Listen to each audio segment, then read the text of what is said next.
Hello, everybody. Welcome to the Media Show on the Pod TV Network. I'm Nick Palavita. I'll be one of your hosts for today's presentation, and of course, we're going to discuss all things relating to the media, including what's going on in the Pod TV Network. So, with that, we're going to bring in Mark Lee, speaking of somebody who knows a lot about the Pod TV Network. So, Yeah, we got a new show that'll start in November, so that was exciting having that meeting with TJ Walker, and it sounds like he'll have some interesting news reports. So we'll start that on, I believe it's November 3rd, that first Monday. So we're talking a week from today. We'll start a new show here on the network and everything like that. So that'll be good to get his material because he'll be like the Angry Geeks and he'll be presenting it to us after the fact and not airing live as some of these shows like this one and the new show do and others. But it should be a lively discussion. So I've watched a couple of his shows and on his YouTube channel. It looks like he's got some interesting content. And all along those lines, that looks like that was one of your discoveries. And I know we've got some other shows that are being discussed, as I mentioned to you and TJ. I've been talking to one of Viviana's people that is in that thing that we all can't escape and everything like that. And that's that thing of aging. So she's working with a young lady that is in the Virginia area where she's based at, and she is a agent consultant and works with a lot of the agencies there, I believe, in the Tidewater area that deal with agents. So I've been talking to her about possibly doing a show around people that are of a certain age that are maybe doing extraordinary things that people wouldn't expect from folks that are maybe in that 65 plus crowd and everything like that, or maybe even will go 75 plus and all along those lines. As different people have different ideas of aging. One of the things I wanted to talk to you about, and I know it'll be interesting and all along those lines, is I was watching yesterday 60 Minutes. Don't always watch it and everything, but I was watching it yesterday, and two episodes, well, actually all three episodes caught my attention because one was about Maduro and whether Trump is going after Maduro in the plans of invading the country of Venezuela. The other two were more about things that we talk about here on the network and everything like that. So there was a gentleman, and I'm trying to remember his name, but he's considered like the longevity guru and everything like that. So he's got a program, a very costly program that will help you live until well into your 90s and maybe even into your hundreds. And he's talking about like putting together this life plan. So next time we have Dr. Patmos on, he was saying something that you oftentimes say, which is that we don't talk enough about certain things in our public school system. And he said he does not remember a course when he was in college and he was studying about medicine and stuff like that, a course on nutrition, and he definitely didn't remember any courses on exercise. So he put together this exercise and this nutrition model and all along those lines. And I'm trying to get the gentleman's name and also try to maybe even get him on our network. But he was thinking that a lot of these things are not taught and all in that space, even the impact of relationships and all in that way in terms of our health, even though we've talked about the impact of relationship quite a bit here on this network, whether it's been on Coco show or on the online dinner party or a number of other shows that it does come up as a conversation point. But I'm thinking that he was talking because they were asking about how people that are in the medical field are critical of this particular doctor, and he was wondering how many of them had actually done the same studying that he had done. And we know that Dr. Patmos has, but he might be one of those people that Dr. Patmos considers a quack and everything like that, because he is definitely making a whole heap of money off of this money and this program that he got in longevity. And like I said, it is very much a whole notion of very costly, because I want to say that some of the programs were close to like $100,000 or something like that. wow. Well, he is making some good money, but actually, that's a good idea to bring to the network as ageism. As the baby boomers get older, Mark, there was something I was seeing on TikTok or something.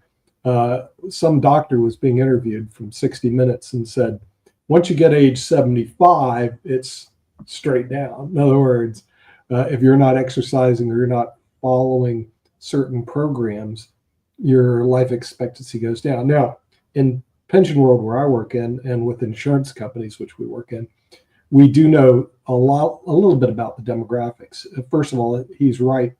At least empirically, I don't see it at age 75. I do see it at age 80. Mm-hmm. Once somebody hits age 80, for whatever reason, the faculties aren't there. In other words, you start seeing a loss.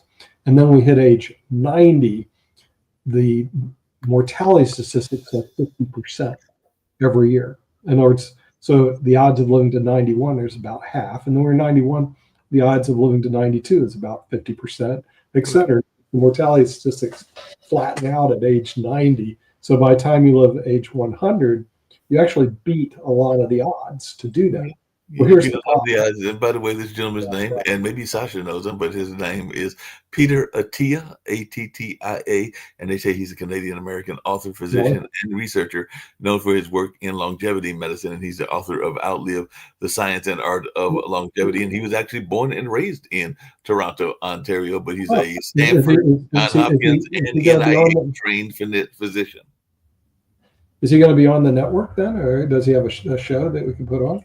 Well, he's got his own YouTube, and I'm gonna reach out to him and see if we Yeah, can't get him on. I'd Like I reach said, he out was to him. on 60 Yeah. Minutes and everything like that. And like I said, he's got this very expensive program, but he's also planning, and maybe this is where we can tell him that we can help him reach his audience, even though he's got millions of followers. But he is also Mhm. talking about putting out, because he does realize that a lot of what he does, including asking for people to do a routine. And when I say routine, I'm thinking it's like annual, if not semi-annual, MRI to discover what's going on with your body and everything like that. But he is got an app that he's getting ready to release, I think later Oh, on this really? year. And of course, the app will be for those that can't afford those $100,000 or whatever the more Yeah. expensive costs are and everything like that. Because apparently he's got a whole morning ritual, afternoon ritual, and does this whole thing along those lines. So, like I said, he was a fascinating person that I just stumbled across as I was watching that particular show that's been on for decades and everything, 60 Minutes. The other one that I found interested in that show, and maybe we can find a person that wants to do a show on the network in this space as well, even though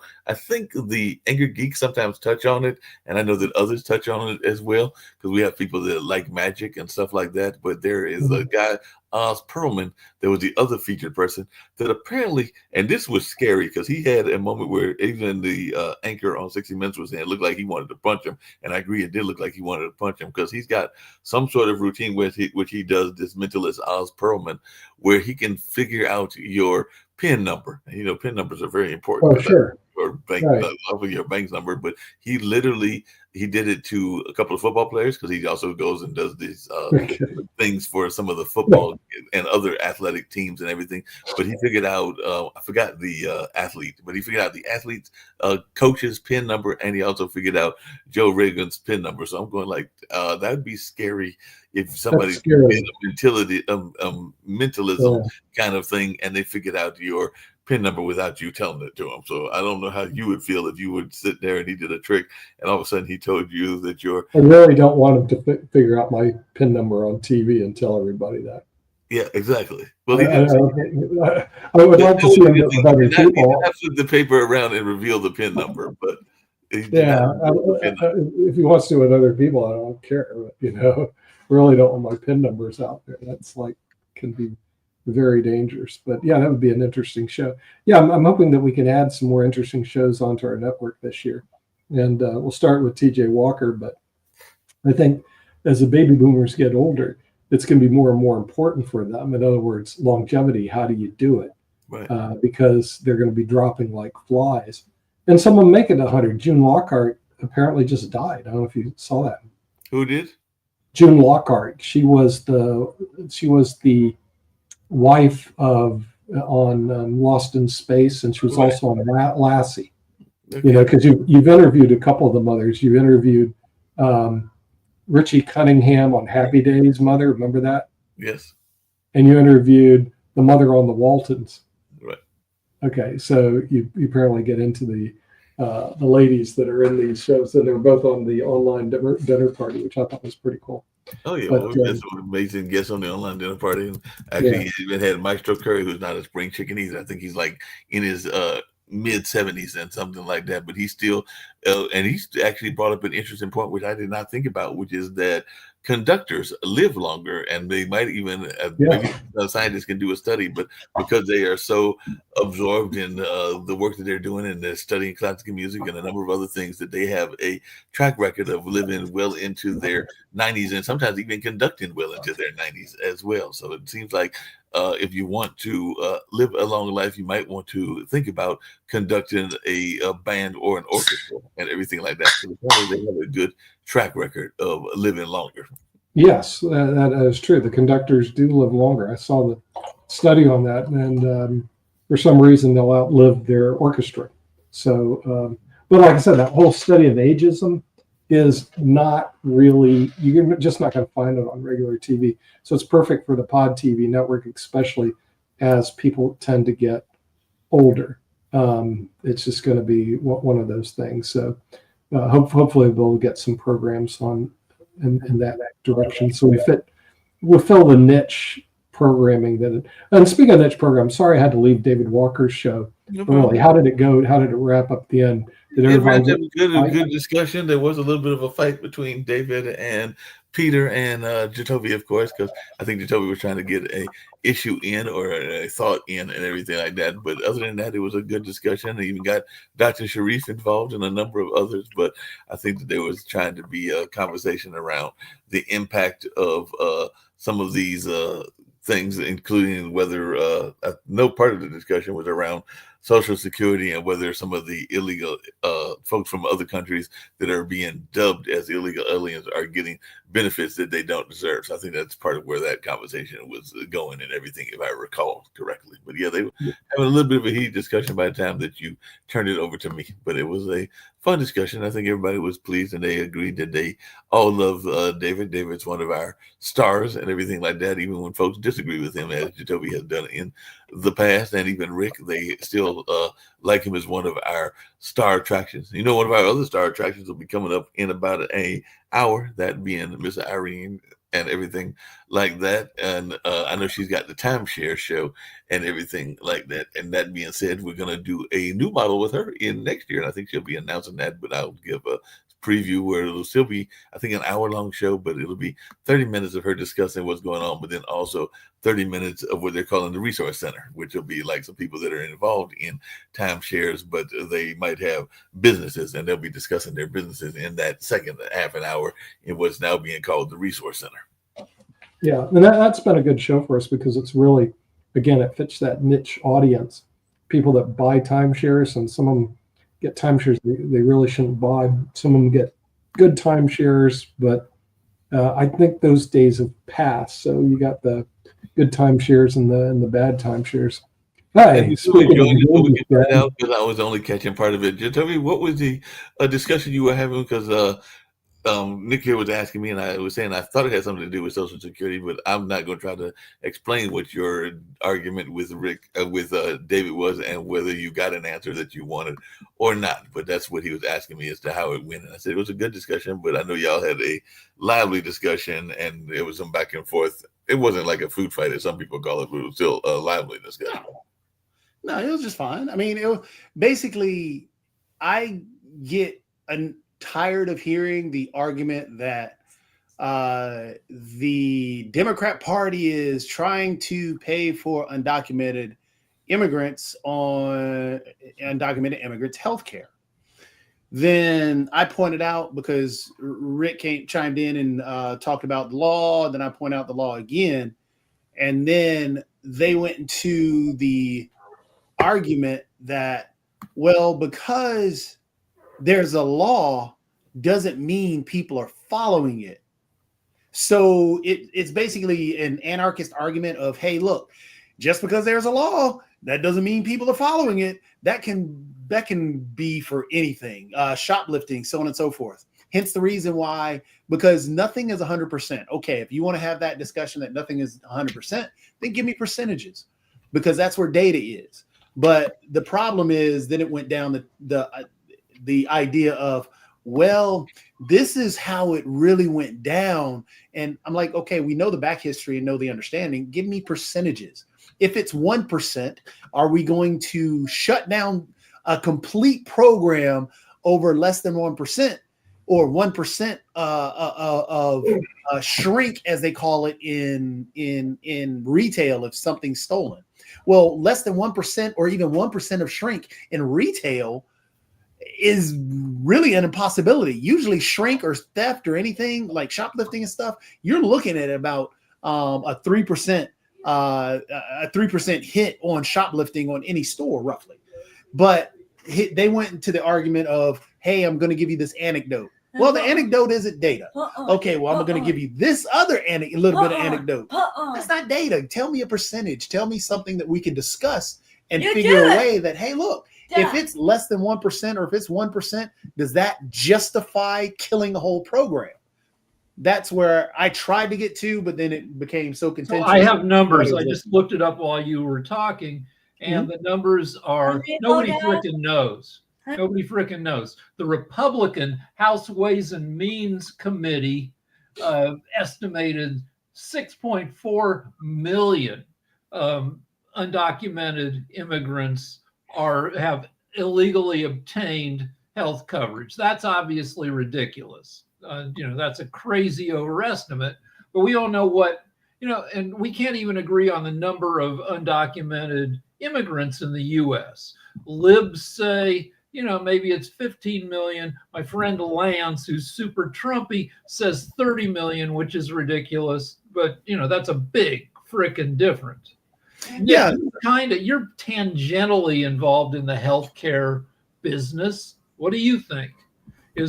Are there millions and millions of undocumented immigrants who have Obamacare?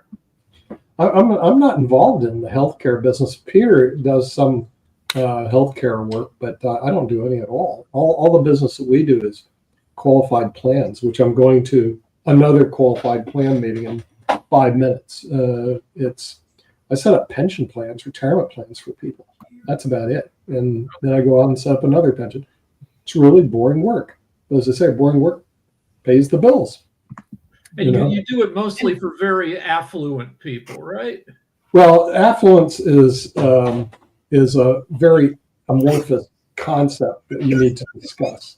Okay, but what I'm asking is, has an undocumented immigrant ever come to you? Undocumented immigrants are not my clients. Okay, I can tell you that right now. Okay, the bottom 50%, not my clients. Okay, top 10%, yes. Now the question is, where in the top 10%? Because I used to work in the top 1/10 of 1%. Those were very wealthy, what they call high net worth individuals, or UHNWs. Ultra high net worth individuals. That's a totally different clientele than what I work with right now, which are high income, but not necessarily high net worth people. And they operate differently. In other words, one of my clients founded a company you guys are probably familiar with back in the States. He founded Coca-Cola. Now it was the Candler family. Now their names have changed because of marriages. But the Candler family is well known in Atlanta because there's Candler Park. When I met them in Palm Beach, they go, we're part of the Candler family. No, I never heard of them. Have you heard of Candler Park? I said, sure, it's in Atlanta. I said, well, they founded Coca-Cola. Oh, yeah, that family, duh. So I assume you lost your high net worth clients. I lost all my high net worth clients in 2000, Rick, when your friend George Bush and the Republicans decided to repeal the federal estate tax. They had a tax in your country, or our country, that kept wealthy people from compounding their wealth. It was called the federal estate tax. And it was up to 55% of their net worth when they die would go to taxes. Guess what? They got it repealed. And guess what? I got fired. So I had to figure out something else to do. And I worked with high income people because they didn't repeal the income tax. And that's setting up pensions. So pension plans are for high income, but not necessarily high net worth people. Another client I had was the president of Philip Morris.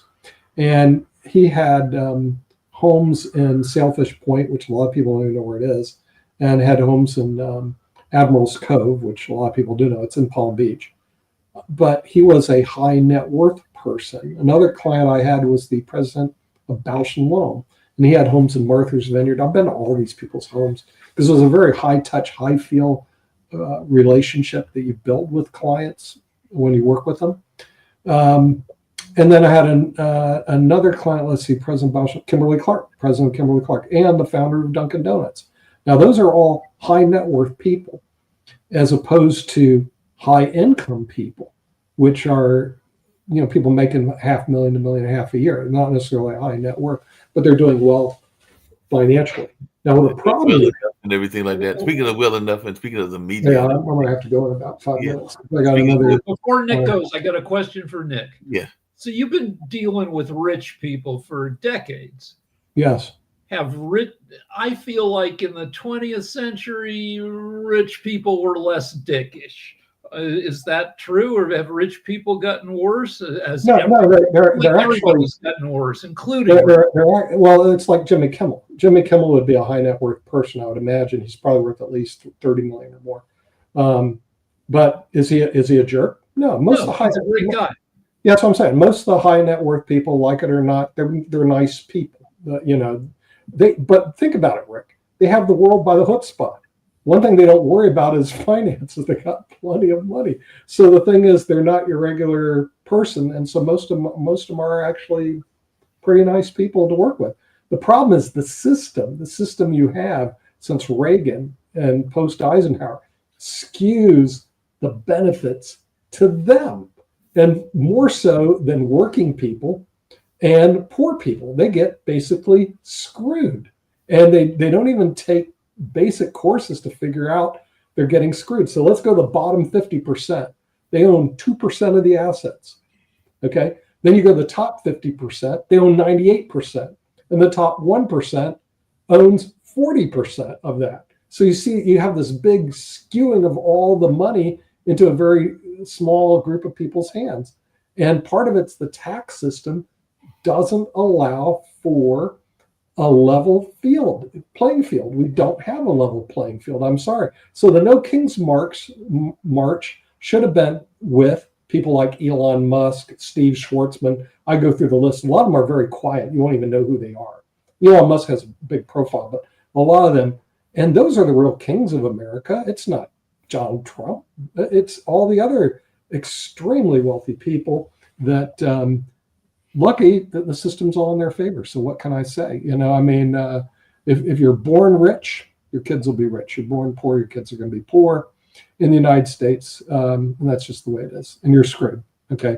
So find out who your parents are, because that's going to be 98% of you. And all this Horatio Alger's rags to riches. Yeah, it happens in the entertainment industry every now and then, in sports every now and then. But the vast majority, and it doesn't happen.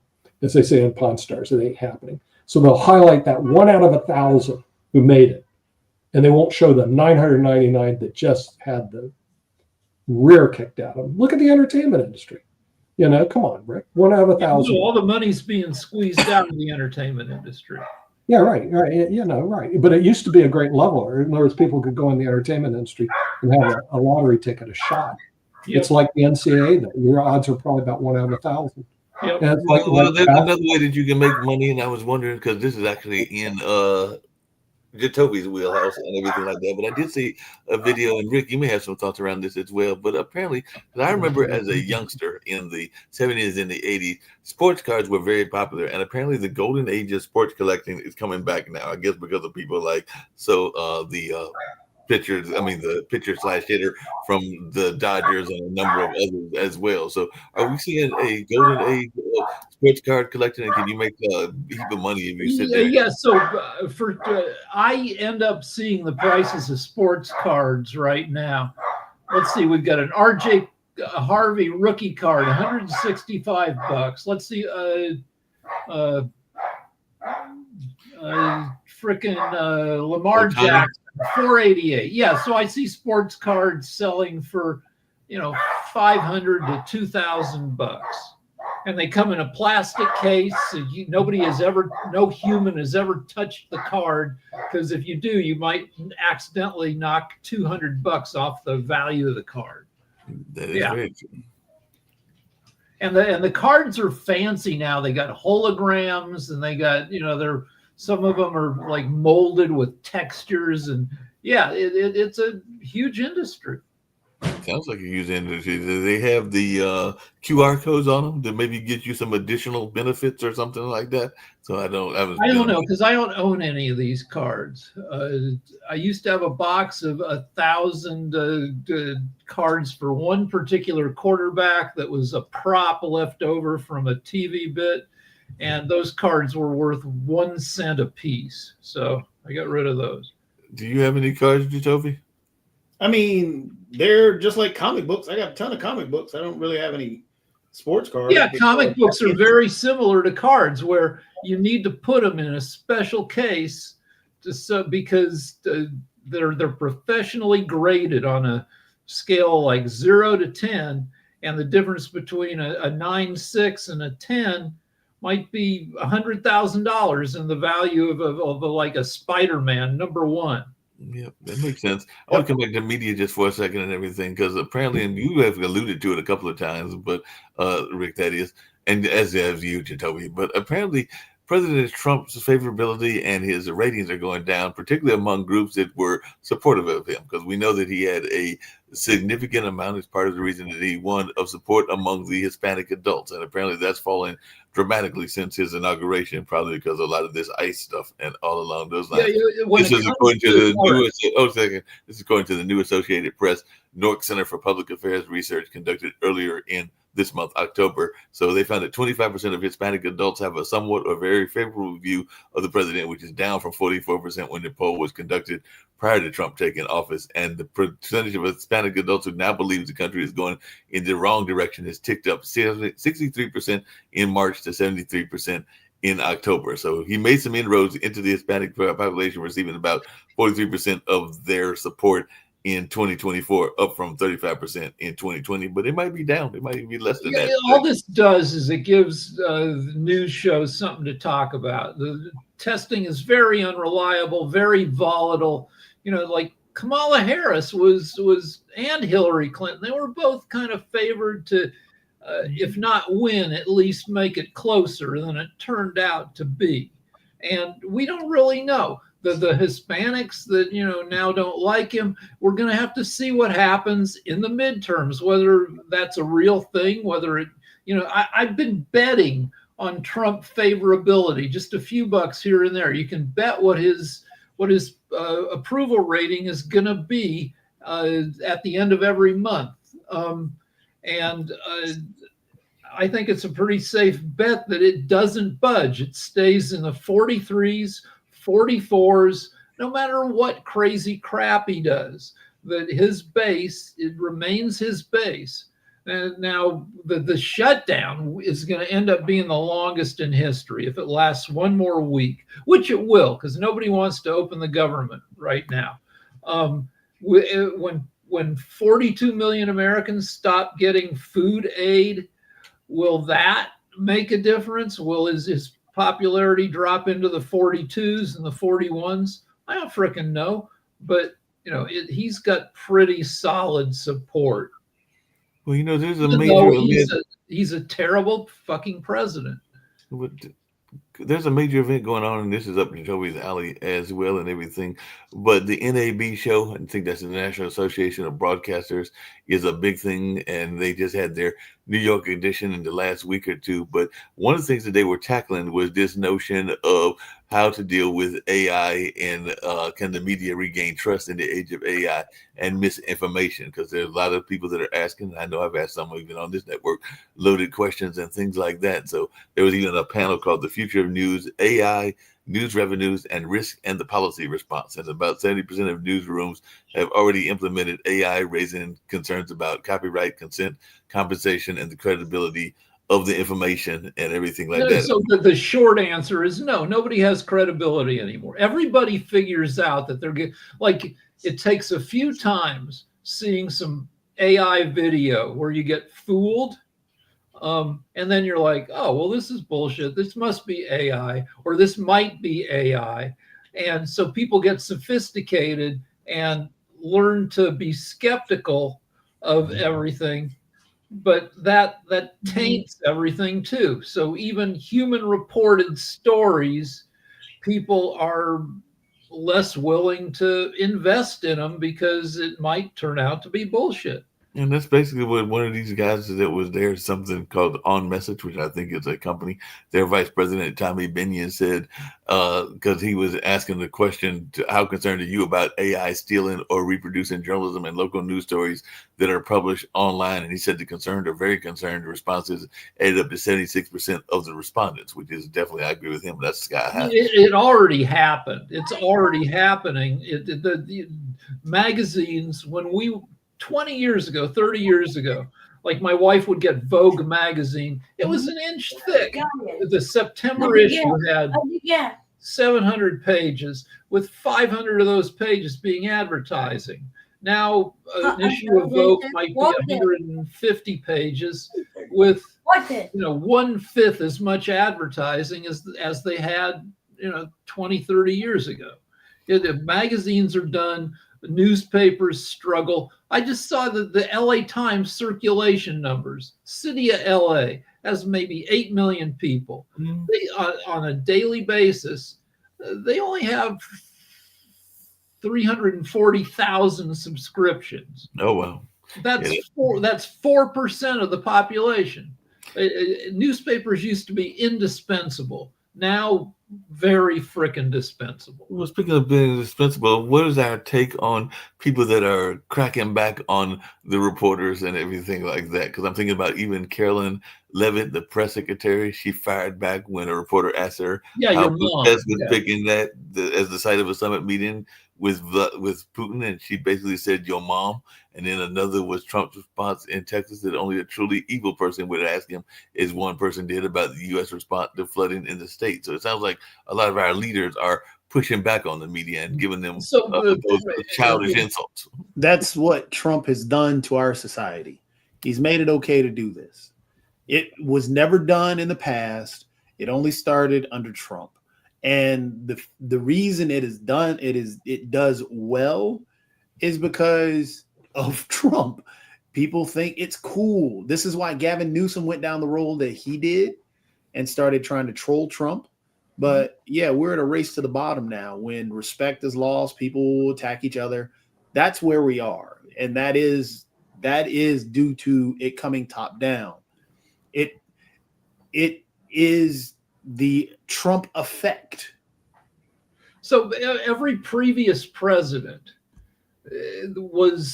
felt the weight of the entire U.S. population on their shoulders. How is this going to affect, people in Idaho, people in Florida, people in Missouri? Trump is like, well, nothing I do is going to change the picture of my support and my disapproval. That my haters are still going to hate me. The people who love me are still going to love me. I can do whatever I want. I don't have to be conciliatory. People love when I rub it in. My people, we love causing liberal tears.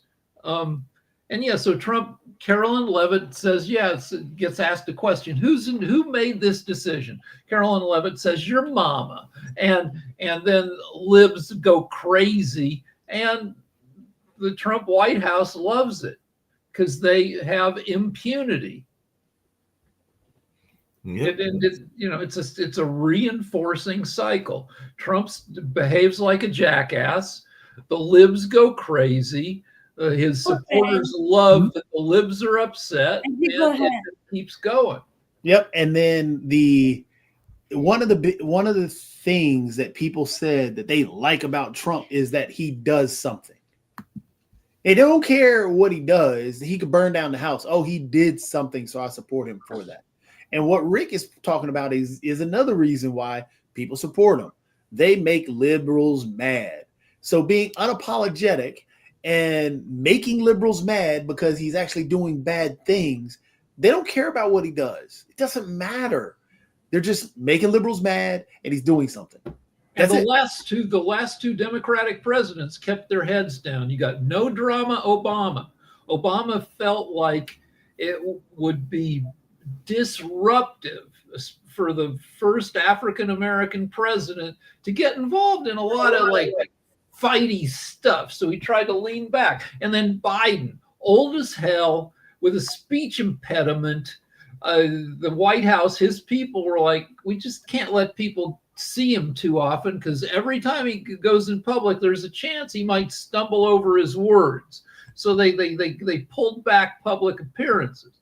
If they'd been smarter, if they could see the future, they should have put him out there every week, and he should have sat there in the Oval Office and said, look, I'm old as hell. I'm going to stumble over my words, but I still know what I'm doing. Just deal with it.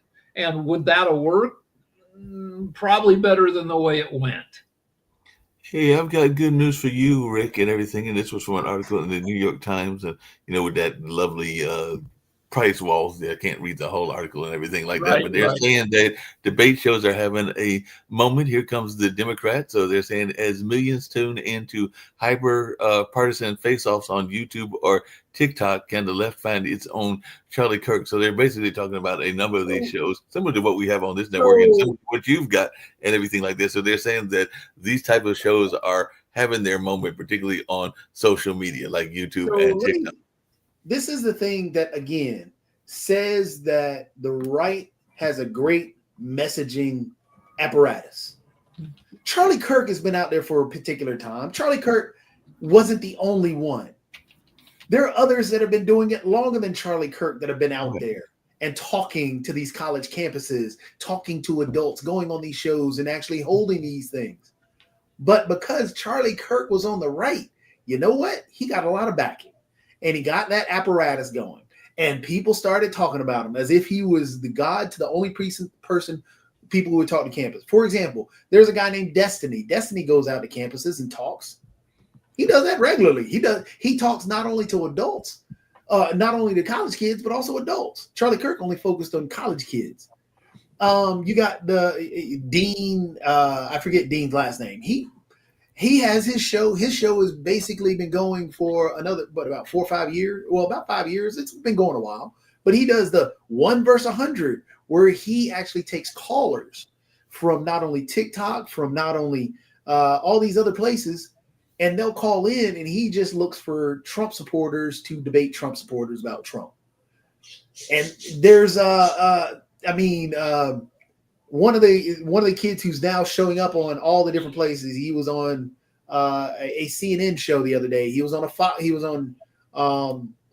he was actually debating one of Charlie Kirk's best friends. I can't think of his name right now, but there are individuals out there that have been doing this on the left for a very long time.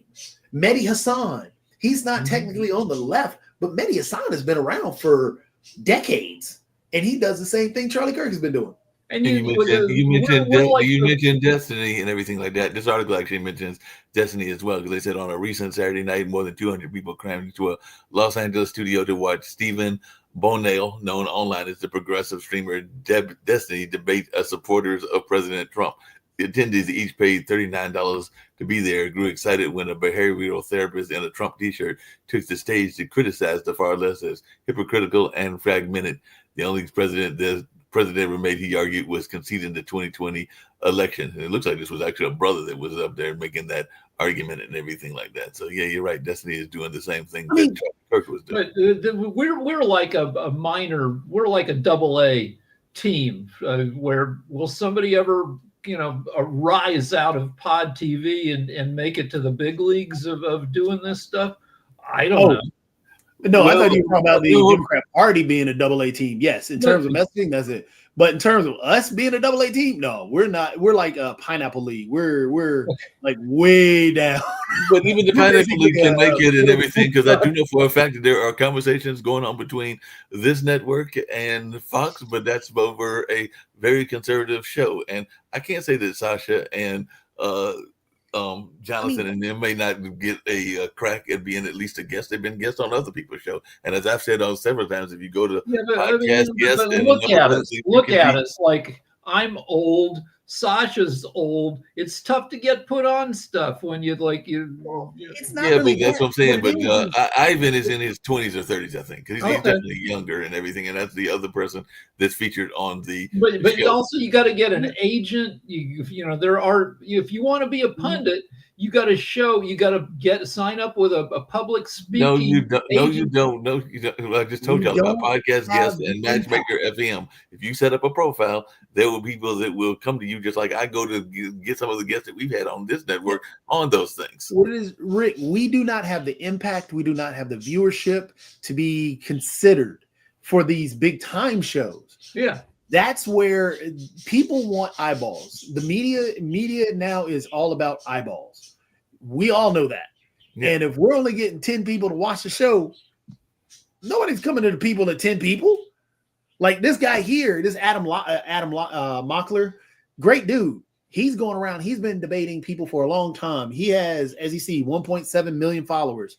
And he's debating this guy. This is someone who constantly escalates the rhetoric, and is calling Democrats vile vermin, enemy from within, fascist, communists. But what are they calling Trump, though? They're calling him Hitler. They're calling him a Nazi. J.D. Vance is calling him Hitler? But he took Which other responsibility. Democrat? But that's what I'm saying. You're not letting me finish, Democrat? Adam. Come on, dude. My name is Adam Mockler, and it's time for America to talk about the issues. That's why today I'm seated across from a Trump supporter who is here to chat about America's biggest concerns. This is Vashon, a Chicago activist, also known as the Chicago Conservative. How you doing today, man? Pretty good, man. Thanks for having me today. Both of us get one claim of our own that we have 30 minutes to debate with the other side. After Vashon's claim, we'll go to my claim. Are you ready? Yes, sir. Let's. And so, like this kid here, he's got a huge following, and now he can grab anybody he wants. He'll go on to any show.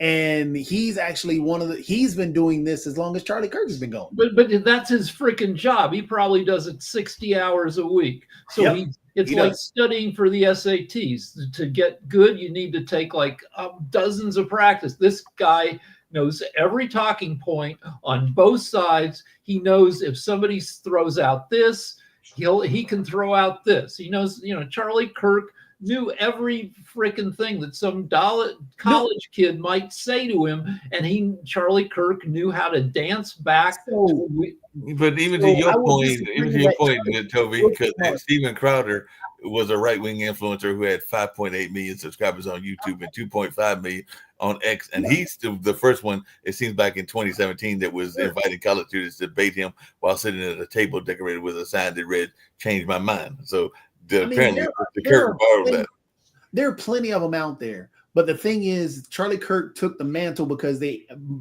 pushed him out there because he started Turning Point USA, and that became the same. That is, once he started that and got the backing from everybody, of course, he became the god of. Oh, he is the master. No, he's not. This is the same. He did the same thing everybody else is doing.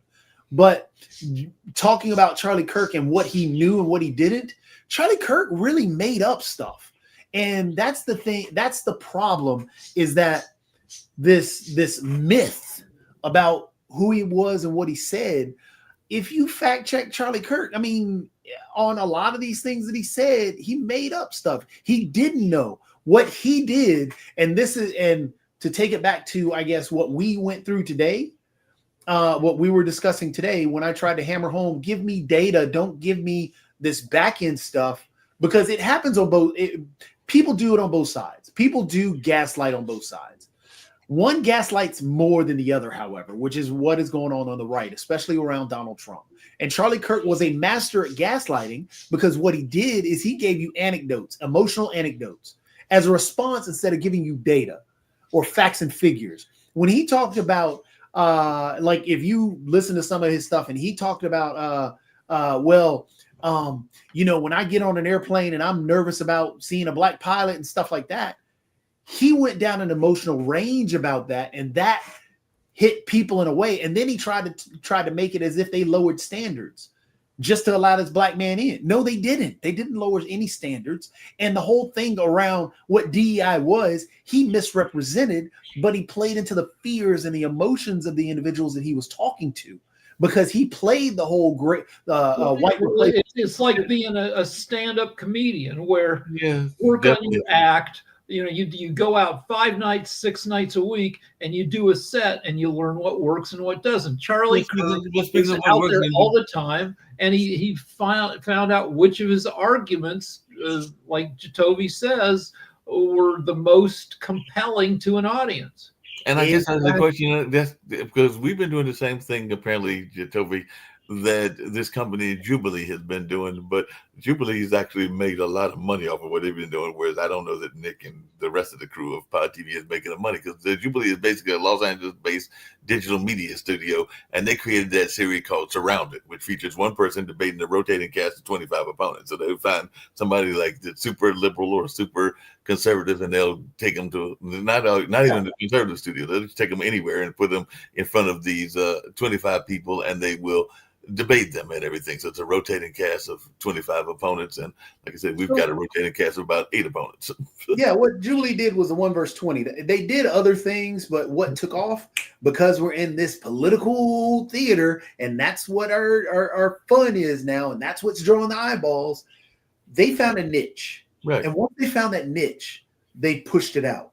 The 1 verse 20. If you notice, they've done a 1 verse 20 with anti-vaxxers. They've done a 1 verse 20 with Christians and an atheist. They've done a 1 verse 20, but we don't talk about those. We talk about when Charlie Kirk was on there a couple of years ago. There's that one. We talk about the one where Mehdi Hassan was on. That's a big one that took off like crazy. Right. So there are other ones that talks about politics, and that's what they found their niche. They do some other stuff, but yeah, that's what Jubilee does. But what Jubilee did is they found something. What Pod TV has done is they haven't figured out what they want to do. So it's hard. And then also figure out their demographics, because even prior to these USA, the Democratic Jubilee didn't figure out his demographics. Conducted interviews of 1,000 young voters to gauge their voting habits on YouTube, and it found out that a lot of people, surprisingly, and by the way, Rick, why aren't you at the Vogue a big event in LA, because that's going on this week as well.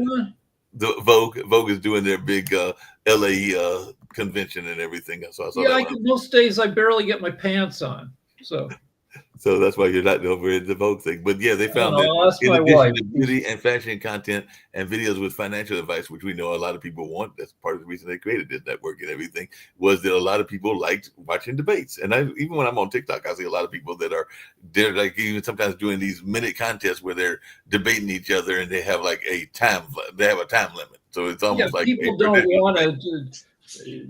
On my show, I try to get people to keep their comments to like 30 seconds. Lance has started using a stopwatch. Right. So again, Jubilee found a niche. They found a rule set that they play with the 1 verse 20. You get voted out. Once you're voted out, everybody stops, you rotate. Again, Pod TV doesn't have a niche. They haven't figured out what they want to do.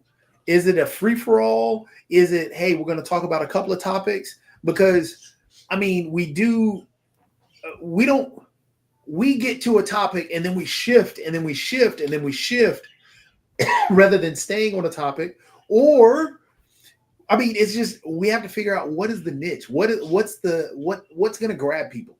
If we're not going to figure that out and ride with it and commit to it fully, we're still just going to be a bunch of talking heads. Just, hey, what do you got to say? What do you got to say? Hey, let's talk over each other. Hey, I'm just going to ramble. Yeah, what if we went with a clock where nobody could speak longer than 30 seconds at a time? Boom, boom, boom. And then you'd be the referee, and you'd shut the mic off after 30, and somebody else would get it. Would that help? I don't know. I mean, it could. And I think it'd be kind of neat if I tried to suggest it years ago. I was like, hey, look, we can run a picker wheel. We put 4 topics on that picker wheel. Every show, we're just hitting those 4 topics. Everybody knows those 4 topics before we come in. I mean, doing multiple news stories. Well, right now, the picker wheel is basically my news report, because as I noticed, Rick usually picks off, or Sasha does whatever I have talked about in that 10-minute monologue and everything like that. So that's become our semi-picker wheel and everything like that. Our show has the last 3 times we've done it, we've added a bikini girl because Lance draws her, and it has gotten a lot more people checking us out, but they don't stick around. They come and they're like, well, wait, this is just guys arguing on either side of a bikini girl. I can't, again, the reason I suggest that picker wheel isn't because it's because it gives everybody 4 stories to think about and not a whole bunch to say, let me grab this one. Then on top of that, you're not each time you rotate, you're rotating to the next story. That means the last thing that we talked about is over. We're not talking about, stuff over here anymore. We're talking about this topic. That topic pops up at the bottom.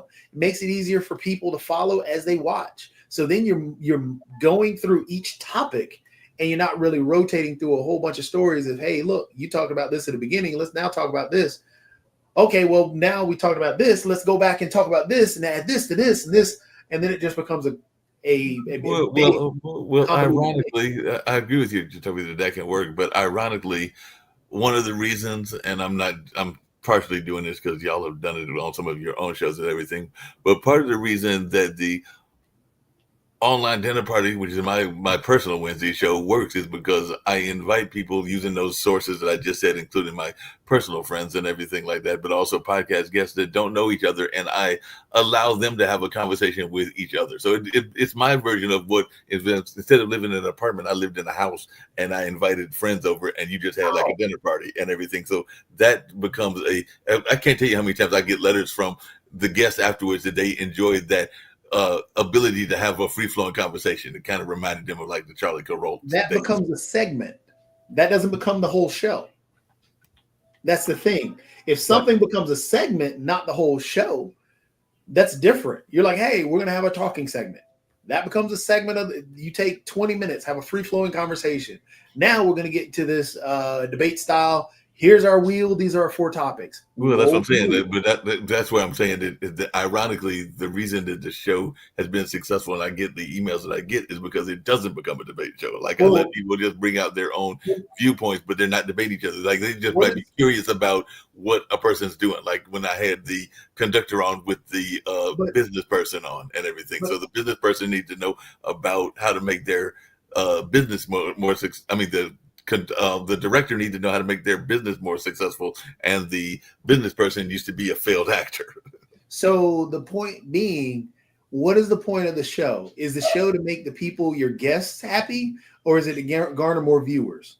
And if it's to garner more viewers, then pointing to the emails that you receive, oh, it was a fun show, let's about that, having that free flow, but you're still not getting viewers, then you're going to have to change up, because then the show is, it's again, what is the point of the show? Is it to try and gain 1 million point some odd viewers, or is it just hey, I got a couple of emails from the people and we had a good discussion, it was good to meet you, and yeah, but still no viewers. So that's the point I'm trying to make, is that, hey, throw this in, could be a twist for the viewers to attract more people. And yes, people get accustomed to your show, regardless of they enjoyed the free-flowing portion, make it a segment. And okay, you got a free-flowing portion that's about 20 minutes long, and then 40 minutes you're running a show of, hey, this is our topic, let's go. This is our topic, let's go. This is our topic, let's go. Boom. Who scored the most? Yay! It just becomes, what is the point? What do you want to do? Yeah, that makes sense and everything like that. But like I said, and some of the shows do have segments, because I know like Coco usually interviews 3 people, and her show is a music entertainment show, and she usually has 3 guests. Now she has running times where she's had too many guests because it's only an hour show, so that's part of what our conversation has been. Because if she's had 4 or 5 guests, then it becomes like, do they have enough time to get whatever they're selling or their point of view across? Because do pod TV shows have a reliable metric, or are we still just trying to like grabbing numbers off of wherever we are? We're grabbing numbers off of wherever we are, whether that's Vimeo, whether that's Facebook, whether that's a number of other things. I mean, I know that there are a couple of what do you call them? Tools that will allow you to get the metrics of different shows. I mean, I just mentioned some of those, like even with Jubilee and stuff, but I don't know of a Nielsen rating for cable for live streaming as of yet. I know that there's some out there, but I just haven't seen them or know what they are as of yet. But that doesn't mean I'm not looking for them. So if anybody's watching this and knows any, let me know. Well, I mean, you can get your metrics for, I mean, another thing, part of the metrics is that they come from different sources. As you even heard Nick say that he pushes them out to various Facebook groups and everything like that. So those different Facebook groups will have the metrics. Now, how much he talks to those groups to get their metrics, I would say probably not any, but that's just me guessing. Yeah, and that's what I'm saying. If you begin to diversify everything that you're doing and there's no central location for you to grab stuff, right, you're going to miss out. Right, and I agree with that. I mean, a lot of people end up posting a lot of their stuff directly on YouTube. Mm-hmm. And just ride with the YouTube numbers. And but then that became a whole argument an argument within management, because they felt that they didn't get the numbers from the YouTube because it was going to the parties to YouTube. So like if it was going to the parties YouTube, then the founders of this network felt that they weren't getting those metrics because those And metrics are that becomes an issue. Hence the reason why I tried to suggest the other time is that Pod TV should be a website. it is a website, and in addition to other things. But you're saying exclusively A a website. website that you create, because when you're talking about not having the metrics from the other users and so on and so forth, those metrics could be used to sell the advertisements, and that's Right. what Pod TV is. It's, hey, we're just this website. We don't have our own channel, so on and so forth. We're just like Tubi. We sign these contracts for these people to distribute their videos or their podcasts, Yeah. and we've got them exclusively, and we're going to market them. That's just a website. That's Tubi, and not, hey, let's watch a Tubi a Tubi podcast of the channel that I want to watch. Gotcha. And that's a different whole discussion because some people are very excited about having their own Roku station. I'm going to go sign off and. Well, on that note, we're going to get out of here. We had a fun media conversation. I got to get ready to do that. All right. See you tomorrow. Thank you.